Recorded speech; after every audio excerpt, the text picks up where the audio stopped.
Hello दोस्तों, चलिएगा। आज हम लोग देखेंगे छत्तीसगढ़ पटवारी मॉडल पेपर का 9वां मॉडल पेपर। अभी तक 1 से 8 तक आपके कंप्यूटर के मॉडल पेपर दिए हैं। यहाँ से आपके सब्जेक्ट के हम लोग क्वेश्चन यहाँ से स्टार्ट कर रहे हैं, ठीक है। तो आज हम लोग मॉडल पेपर नंबर 9 में देखेंगे भारतीय संविधान के जो महत्वपूर्ण क्वेश्चन हैं, जो बार बार एग्जाम में बनते हैं और जो बन सकते हैं, ऐसे महत्वपूर्ण मॉडल पेपर लेके आए हम लोग। तो चलिएगा स्टार्ट करते हैं क्लास को, अंतिम तक बने रहिएगा। और जो अभी तक हमारे 1 से 8 तक के कंप्यूटर के मॉडल पेपर नहीं देखे तो एक बार जरूर देख लीजिएगा, क्योंकि वे सारे क्वेश्चनों को हम लोग इंक्लूड करें जो बार बार रिपीट होते हैं या बन सकते हैं, तो एक बार उनको जरूर देखिएगा, ठीक है। चलिए स्टार्ट करते हैं समय वेस्ट ना करते हुए। CGPSC हैंड रिटन नोट्स के यूट्यूब चैनल में आप सभी का बहुत बहुत स्वागत है। चलिए तो स्टार्ट करते हैं। संविधान का क्वेश्चन देखेंगे हम लोग, सारे महत्वपूर्ण इंपॉर्टेंट क्वेश्चन है, अंतिम तक बने रहिएगा। चलिए पहला क्वेश्चन लेते हैं। आप लोग मन में अपना आंसर देते जाइएगा और काउंट करिएगा कितना क्वेश्चन सही होते हैं। पहला क्वेश्चन है, भारतीय संविधान सभा में महिलाओं की कुल सदस्य संख्या कितनी थी? 10, 12, 13, 15। तो चलिएगा, क्या होगा इसका आंसर? तो इसका आंसर होगा ऑप्शन नंबर डी। याद रखेंगे, भारतीय संविधान सभा जब बना था तो उसमें महिलाओं की संख्या कितनी थी? 15 थी, ठीक है। चलेगा, क्वेश्चन नंबर 2 देखेंगे। भारतीय संविधान सभा द्वारा विचरित भारत का संविधान अंतिम रूप से अंगीकृत तथा अधिनियमित कब किया गया? तो कब अंतिम रूप से अंगीकृत अधिनियमित किया गया? तो आप लोग जो प्रस्तावना पढ़ते हो तो प्रस्तावना में लास्ट में आता है, ठीक है। तो क्या होगा इसका आंसर? 15 अगस्त 1947, 30 जनवरी 1948, 26 नवंबर 1949, 26 जनवरी 1950। तो चलिए क्या होगा इसका आंसर? ऑप्शन होगा ऑप्शन नंबर सी, ठीक है। 26 नवंबर 1949 को अंगीकृत आत्मार्पित अधिनियमित किया गया था हमारे भारतीय संविधान को, ठीक है। प्रस्तावना में जो ये दिया हुआ है, तो ये हमारा दूसरा क्वेश्चन। चले तीसरे क्वेश्चन को आगे बढ़ते हैं। अंतिम तक बने रहिएगा, सारे बेसिक्स लेकर अंतिम तक क्वेश्चन करेंगे जितने बन सकते हैं, ठीक है। अगला क्वेश्चन है, निम्नलिखित में किस अभिलक्षण को हमने इंग्लैंड के यूके के संविधान से ग्रहण नहीं किया? याद रखिएगा, इसको हाईलाइट कीजिएगा, पेपर बनाते समय गलती करते नहीं किया है। संसद के दो सदन को, संघीय सरकार को, उच्चतम न्यायालय को, संसद के सदस्यों विशेषाधिकार को, इनमें से क्या को हम लोग इंग्लैंड से ग्रहण नहीं किए? चलिए इसका आंसर बताइए, क्या हो जाएगा इसका आंसर? तो इसका आंसर ऑप्शन नंबर सी, उच्चतम न्यायालय को कहाँ से किए हम लोग? अमेरिका से किए हैं, ठीक है, अमेरिका से किए हैं। बाकी सभी आपके संसद के दोनों सदन ये आपके इंग्लैंड से हैं, संसदीय सरकार ये भी इंग्लैंड के हैं, और संसद सदस्य विशेषाधिकार तो ये तीनों आपके इंग्लैंड से है। ये आपका उच्चतम न्यायालय है, ठीक है। ये कहाँ से? हमारे संयुक्त राज्य अमेरिका से लिए हैं, ठीक है। चलेगा, अगले क्वेश्चन को आगे बढ़ते हैं। क्वेश्चन नंबर 4, संविधान में प्रबल केंद्रीय संघ की विचारधारा को बन लिया गया, कहाँ से लिया हम लोग? केंद्रीय संघ अर्थात संघानात्मक, ठीक है, संघानात्मक, ठीक है।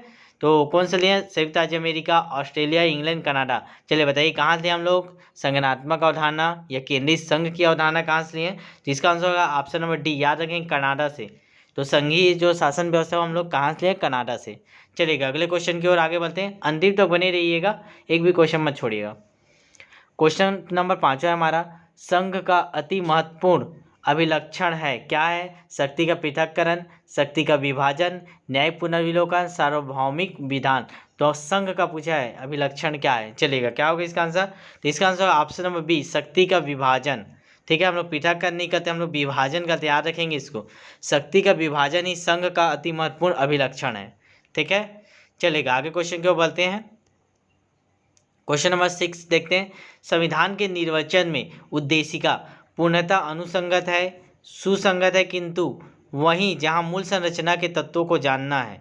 सुसंगत है किंतु केवल संविधान की भावना जानने के लिए, जहां भी किसी उपवन का अर्थ संदिग्ध है वहां सुसंगत है। बताइएगा उद्देशिका, ठीक है, उद्देशिका जो प्रस्ताव है अर्थात हमारी प्रस्तावना, उसके संबंध में पूछा है, कहाँ पे वो संगत है और कहाँ पे असंगत है। तो बताइए क्या होगा इसका आंसर? इसका आंसर होगा ऑप्शन नंबर डी, याद रखेंगे, जहाँ भी कोई भी उपवन जो या अधिनियम या धारा या भाग दिया हुआ है, वहाँ पे उसका अर्थ निकालने में हमको कोई दिक्कत होता है, समझ नहीं आता, तो हम लोग प्रस्तावना का सहारा लेते हैं। ये हमारे उच्च न्यायालय भी इसको पालन करते हैं। देखे होगे कहीं कि जो वाद विवाद होते हैं तो उसमें अगर कोई उपवन स्पष्ट नहीं है तो उसके प्रस्तावना की भावनाओं को लेकर उसका अर्थ निकाला जाता है हमारे सर्वोच्च न्यायालय द्वारा, ठीक है। चलिएगा अगले देखते हैं। क्वेश्चन नंबर 7 है, और आप लोग अभी तक हमारे ये 9वां मॉडल पेपर 1 से लेकर अगर 8 तक के मॉडल पेपर नहीं देखे प्ले लिस्ट में जाइएगा और वहाँ आपको मिल जाएगा। और जितने लोग अभी चैनल सब्सक्राइब नहीं किए सब्सक्राइब कर लीजिएगा और बगल में बेल आइकन उसको ऑन करके नोटिफिकेशन ऑन कर लीजिए, ताकि जैसे ही मॉडल पेपर अपलोड हो आपको तुरंत मिल जाए। डेली मॉडल पेपर अपलोड होगा ही होगा और एकदम हम लोग तगड़ा क्वेश्चन ला रहे हैं, ठीक है। चलिएगा अगला क्वेश्चन देखते हैं। क्वेश्चन नंबर 7, निम्नलिखित में से किस एक का भारत के संविधान की उद्देशिका में उल्लेख नहीं है, बताइएगा। आर्थिक न्याय, व्यक्ति की गरिमा, अभिव्यक्ति की स्वतंत्रता, सबके लिए शिक्षा। तो इसमें से कौन सा एक संविधान की उद्देशिका प्रस्तावना में उल्लेखित नहीं है? तो चलिए बताइए, सबको पता होगा सबके लिए शिक्षा, ठीक है। तो ये हमारे मौलिक कर्तव्य में है, मौलिक अधिकार में है, लेकिन हमारे प्रस्तावना में नहीं है। हमें न्याय दिया है 5 प्रकार की न्याय, गरिमा दिया है, स्वतंत्रता दिया है, ठीक है। न्याय 3 प्रकार के हैं, सामाजिक, आर्थिक, राजनीतिक न्याय, ठीक है। व्यक्ति की गरिमा, ये स्वतंत्रता 5 प्रकार की स्वतंत्रता है। तो एक बार आप लोग प्रस्तावना को पढ़ लीजिएगा, ऐसी ऐसी प्रस्तावना से घुमा के क्वेश्चन बनते हैं, ठीक है। चलेगा अगला क्वेश्चन है, क्वेश्चन नंबर 8 देखते हैं। निम्नलिखित वादों में से किस वाद में यह कहा गया कि संविधान की उद्देशिका संविधान का अभिन्न एवं क्रियात्मक भाग है? किसमें कहते हैं? मिनरवा मिल्स वाद में, बेरुवाली वाद में, गोलकनाथ बनाम पंजाब राज्य में, केशवनम बनाम भारती केरल राज्य में। तो बताइएगा इसका किसमें बोला गया था, ठीक है। तो इसका आंसर हो जाएगा option number D, Keshavananda Bharati बनाम केरल राज्य में ये बोला गया था कि उद्देशिका संविधान का अभिन्न और क्रियात्मक भाग है। चलिए क्वेश्चन नंबर 9 देखते हैं। भारतीय संविधान के अनुसार निम्नलिखित में से किसको नए राज्यों की स्थापना की शक्ति प्रदान की? राष्ट्रपति, संसद, उच्च न्यायालय, मंत्रिमंडल। चलिए जाए जल्दी से बताइए इसका आंसर क्या होगा। ऑप्शन नंबर बी, संसद को। याद रखेंगे, नए राज्य की स्थापना की शक्ति किसको दिया गया? संसद को दिया गया, ठीक है। चलिएगा क्वेश्चन नंबर 10 की ओर आगे बढ़ते हैं। अभी के नया एग्जाम पैटर्न के अनुसार क्वेश्चन बनेगा अभी तक, ठीक है। भारत में नए राज्य के सृजन के प्रयोजन के लिए भारत के संविधान का संशोधन पारित होना चाहिए। किससे होना चाहिए संशोधन? कहाँ पारित करेंगे हम लोग अगर कोई नया राज्य का सृजन करना है? तो संसद में सादे बहुमत और संबंधित राज्य के अनुमोदन से। संसद के सादे बहुमत से मतलब वो आपका सादे बहुमत सामान्य बहुमत, ठीक है। संसद के दोनों सदनों में उपस्थित तथा मतदान करने वाले 2/3 बहुमत द्वारा। और हमारा चौथा ऑप्शन है संसद के सादे बहुमत से और कम से कम 2/3 राज्य के अनुसमर्थन से। तो क्या होगा इसका आंसर?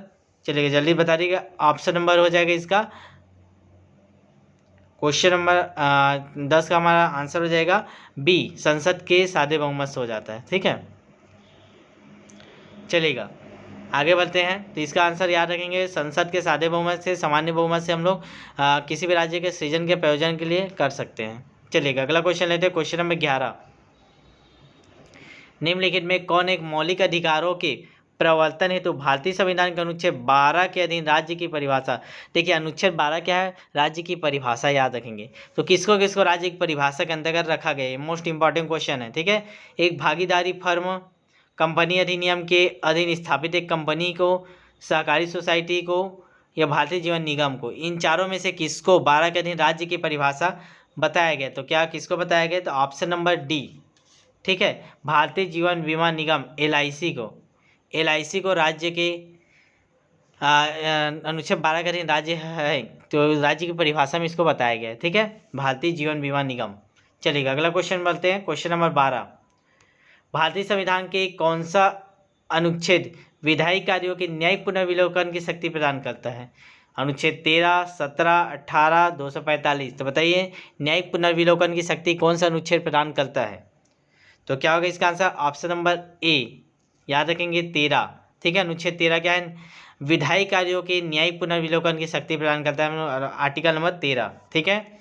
चलिएगा अगला क्वेश्चन को आगे बढ़ते हैं।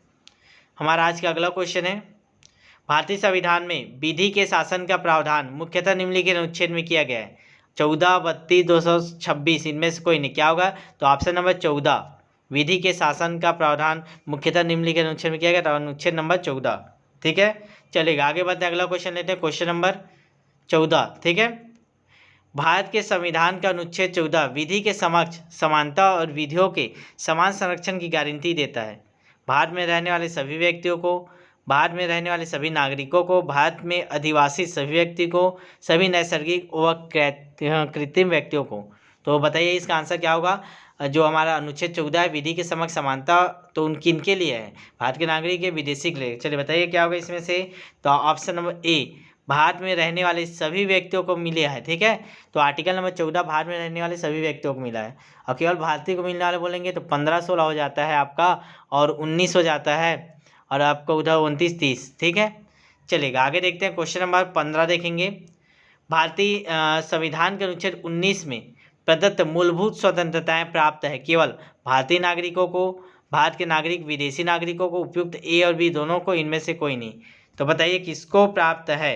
तो अभी मैं आपको बताया था केवल भारतीय को में तो आपको 15-16 आ जाएगा। ठीक है, 19 आ जाएगा। तो ये 19 किस में आ गया, भारत के नागरिकों को। तो ऑप्शन नंबर ए सही है। ठीक है, चलेगा। अगला क्वेश्चन को आगे बढ़ते हैं, क्वेश्चन नंबर 16। ठीक है, क्वेश्चन बड़ा है, अभी न्यू पैटर्न के अनुसार है। उच्चतम न्यायालय द्वारा निर्धारित किया गया है कि राष्ट्रीय ध्वज को आदर एवं गरिमा के साथ फहराने का प्रत्येक नागरिक का संविधान के अनुच्छेद 19(1) के तहत मूलभूत अधिकार है। कोई भी नागरिक फहरा सकता है झंडा। ठीक है, केशव भारतीय बनाम केरल राज्य मामले में ये बोला गया। अभय सिंह बनाम उत्तर प्रदेश राज्य के मामले में, भारत सम बनाम नवीन जिंदल के मामले में, शबनम हाशमी बनाम भारत संघ के मामले में। चलिए बताइए किस मामले में बोला गया कि सभी झंडा फहराना सभी का अधिकार है बोल के। क्या होगा इसका आंसर, ऑप्शन नंबर सी।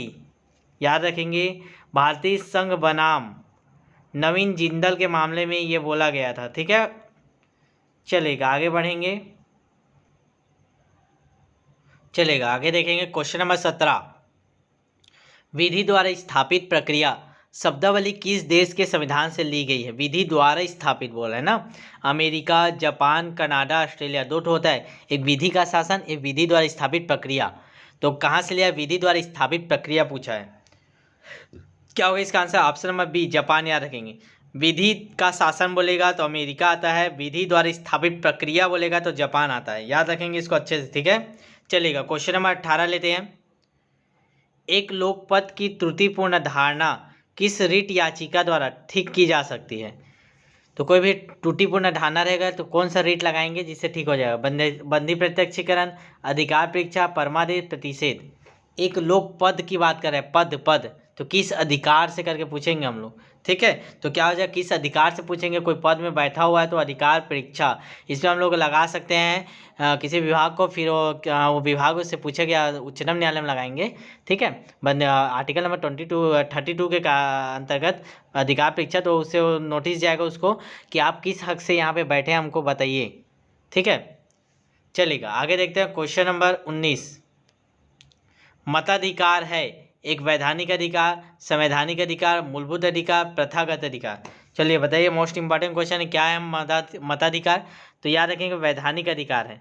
ठीक है, तो जो हमारा मताधिकार है वो एक वैधानिक अधिकार है। चलिए क्वेश्चन नंबर 20 देखेंगे। भारत में उच्चतम न्यायालय ने किस ऐतिहासिक निर्णय के कार्यस्थल पर महिला यौन उत्पीड़न के विरुद्ध दिशा निर्धारित किया है।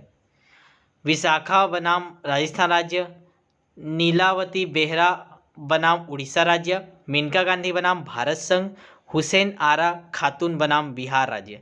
तो बताइए, जो उच्चतम न्यायालय ने किस ऐतिहासिक निर्णय में कार्यस्थल पर महिलाओं को यौन उत्पीड़न के विरुद्ध दिशा निर्देश दिए थे। तो क्या होगा इसका answer, option number A, Vishakha बनाम राजस्थान राज्य। देखिए नाम से भी लग महिला वाला है विशाखा, तो उसी से याद कर लीजिए रिलेट करके, विशाखा। ठीक है, विशाखा बनाम राजस्थान राज्य। चलेगा, अगला क्वेश्चन लेते हैं, क्वेश्चन नंबर 21। धार्मिक स्वतंत्रता के अधिकार को निम्नलिखित में किस अधिकार का निर्बाधित नहीं किया जा सकता, मतलब उसको किस प्रतिबंध नहीं कर सकते धार्मिक स्वतंत्रता के अधिकार को, किस अधिकार पर, किस आधार पर। नैतिकता, राज्य की सुरक्षा, स्वास्थ्य, लोक व्यवस्था। तो 3 के अंतर्गत कर सकते हैं, कौन सा जिसके आधार पर नहीं कर सकते, नहीं बोला है ना, याद रखेंगे। ठीक है, फोकस कर ली करे, जो पूछता है क्या बोला है, नहीं बोला इसमें। ठीक है, चलेगा, तो क्या होगा इसका आंसर, ऑप्शन नंबर बी हो जाएगा।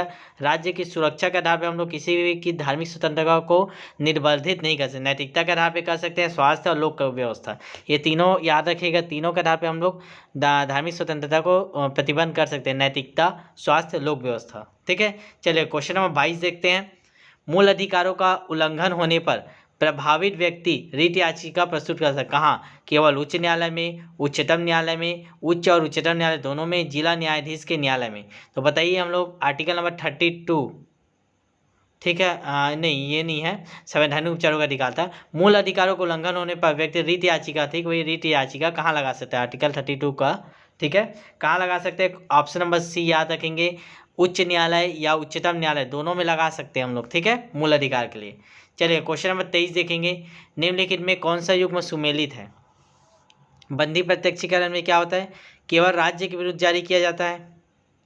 एक कौन सा युग्म सही है बताइए? 3 तो गलत है, तो गलत हो गया। अधिकार परीक्षा की रीट अधीनस्थ न्यायालय के विरुद्ध जारी किया था, ये भी गलत हो गया। परमादेश लोक सेवकों के विरुद्ध जारी किया जाता है, ठीक है, परमादेश लोक सेवकों के विरुद्ध जारी किया जाता है। तो बताइएगा इसमें से आएगा कि इसमें से, दोनों में बताइएगा आप लोग। प्रतिषेध की रीत प्राइवेट व्यक्तियों के विरुद्ध जारी किया जाता है, तो बताइए चलिएगा क्या होगा उसका आंसर? कहाँ गया क्वेश्चन? हाँ, क्वेश्चन नंबर 23 का इसका क्या हो जाएगा? चलिएगा चारों ऑप्शन दिख गया आपको, बताइए क्या होगा इसका आंसर, क्या होगा? तो इसका आंसर होगा ऑप्शन नंबर सी, ये बात सही है। जो परमादेश रीट है वो लोक सेवकों के विरुद्ध जारी किया जाता है, ठीक है, बाकी ये सब गलत है। बंदी प्रत्यक्षीकरण में क्या होता है? सशरीर प्रस्तुत करना पड़ता है अधिकार, इसमें पूछा जाता है आप किस अधिकार से इस पद पर बैठे हुए हैं, ठीक है, और प्रतिषेध किया जाता है तो उसको बंद करना, ठीक है, अधीनस्थ न्यायालय के विरुद्ध जारी किया जाता है, ठीक। चलिएगा आगे देखते हैं क्वेश्चन नंबर 24। क्वेश्चन छोटा कर लेते हैं। निम्न में कौन सी याचिका लोक निकाय के विरुद्ध जारी किया जाता है? लोक निकाय के विरुद्ध प्रतिषेध, उत्प्रेरण, परमादेश, इनमें से कोई नहीं। चलिए बताइए क्या होगा इसका आंसर? ऑप्शन नंबर सी, परमादेश, ठीक है, आदेश देते हैं, ठीक है, तो लोक निकाय के विरुद्ध कौन सा जारी किया जाता है? तो परमादेश। चलिए क्वेश्चन नंबर 25 देख लेते हैं। भारत के संविधान के अंतर्गत निम्नलिखित में कौन राज्य के नीति निर्देशक सिद्धांतों में वर्णित नहीं है? तो बताइएगा इनमें से कौन सा राज्य के नीति निर्देशक सिद्धांत में वर्णित नहीं है? जीविका के पर्याप्त साधन का अधिकार, समान कार्य के समान वेतन का अधिकार, अंतर्राष्ट्रीय शांति सुरक्षा का अधिकार, ठीक है, 14 वर्ष की आयु तक के बच्चों को निःशुल्क विधिक शांति, ये तीनों तो है ही है नीचे के, ठीक है। तो इसका आंसर क्या हो जाएगा आपका? 25 नंबर का हो जाएगा। देखिए ये क्या बोला? राज्य के नीति निर्देशक सिद्धांत, तो हमारा जो ये वाला है 14 वर्ष की आयु तक के बच्चों को निःशुल्क और अनिवार्य शिक्षा, ये हमारा नीति निर्देशक DPSP के अंतर्गत नहीं आती, हमारा मौलिक कर्तव्य के अंतर्गत आता है। बाकी जीवन के लिए परिवार पर्याप्त साधन का अधिकार, समान कर एक समान वेतन, अंतर्राष्ट्रीय शांति और सुरक्षा, ये हमको हमारे नीति निर्देशक तत्वों में दिया हुआ है। लेकिन जो डी नंबर है 14 वर्ष वाला, ये हमारे किस में है? तो आपका मौलिक कर्तव्यों में, प्रत्येक अभिभावक का होगा, ठीक है। चलिएगा आगे देखते हैं क्वेश्चन नंबर, बस इतने ही आज के 25 क्वेश्चन थे इसमें, ठीक है, इतने तैयार किया हुआ था। तो आप लोग को एक बैच के बारे में भी बता देता हूँ। अगर आप लोग हमारा पैड ग्रुप से, जो हमारा टेस्ट सीरीज चल रहा है, टेस्ट से कम तैयारी ज़्यादा करवाते हैं उसमें, तो उसमें आप लोग रजिस्ट्रेशन करवा सकते हैं। उसमें हम लोग आपको मेंस के पेपर 1 से पेपर 7 तक एक एक क्वेश्चन आपको कराते हैं सिलेबस के अनुसार। सारे क्वेश्चन का आपको मॉडल आंसर देते हैं, जैसे यहाँ पे दिख रहा है आपको, ये मॉडल आंसर क्वेश्चन देते हैं। जैसे सिलेबस में पहला लिखा प्रगति हासिल का, तो उससे जितने क्वेश्चन बन सकते हैं सारे कराएंगे, ठीक है। उसके मॉडल आंसर देंगे आपको डेली, और साथ ही साथ प्रीलिम्स और व्यापम, इसके डेली के टॉपिक वाइज टेस्ट सीरीज होता है, ठीक है। तो ये सारे टोटल मिला के केवल 160 महीना आपको पड़ता है हमारा पैड ग्रुप में। तो इसके लिए आप एक बार कम से कम एक बार आप लोग क्या कीजिए, ये आपको नंबर दिखाई दे, इसमें आप एक बार व्हाट्सअप मैसेज कर दीजिए, सर डेमो दे दीजिए बोल के, और एक बार कम से कम आप लोग डेमो देख के हमारी रणनीति देख लीजिए कि हम लोग कैसे आपको तैयारी करा रहे हैं, ठीक है। तो मिलता है फिर नेक्स्ट वीडियो में। आप लोग एक बार सब्सक्राइब कर लीजिए जितने लोग सब्सक्राइब नहीं किया, और ज़्यादा से ज़्यादा इसको शेयर कीजिए, ताकि जितना ज़्यादा व्यूज़ आएगा हम लोग को उतना ही ज़्यादा मज़ा आएगा बनाने में, और इतना इंटरेस्ट आएगा, और ज़्यादा से ज़्यादा अच्छे से अच्छे क्वेश्चन आप लोग के सामने ला पाएंगे, ठीक है। तो मिलते हैं नेक्स्ट क्लास में, तब तक के लिए बेस्ट ऑफ लक।